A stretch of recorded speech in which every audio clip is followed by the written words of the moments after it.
Weeks of a fierce partisan struggle to raise the U.S. debt ceiling finally came to an end. The bill is passed, and without objection, a motion to reconsider is laid on the table. In the nick of time, House lawmakers ended the dangerous stalemate by voting in favor of raising the U.S. debt ceiling $269 to $161. To ensure the Obama administration got its way, the White House sent in the vice president to close the deal. Congresswoman Gabby Giffords. The dramatic vote drew a thunderous applause, but even more so when Arizona Congresswoman Gabrielle Giffords showed up to cast her vote. It was her first appearance in Congress since suffering a head wound in a shooting 6 months ago. To please Obama and his Senate Democrats, the bill permits the nation's $14.3 trillion U.S. borrowing cap to rise by up to $2.4 trillion. It is a balanced compromise reflective of a divided government in a situation where action had to be taken by Congress.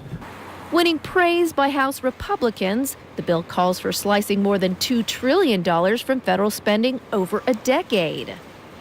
For too many decades now, on the part of both parties, this town has spent money it doesn't have. And by sending to the Congress this year 87 new Republicans, the American people have actually changed that and have changed the direction of this country.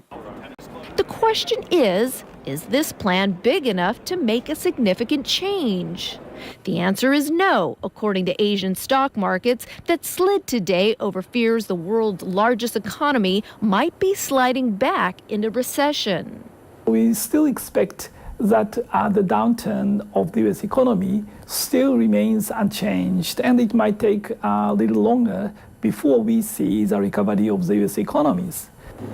Japan's Nikkei 225 fell 1.3%, while China's Shanghai Composite Index lost 1.7%. Here in Hong Kong, the Hang Seng Index slipped 0.7%, while Seoul, Taipei, Sydney, and Singapore also fell. Meantime, whether or not the U.S. still gets hit with a ratings downgrade is a decision that remains hanging in the balance. Sonya Artero, TVB News.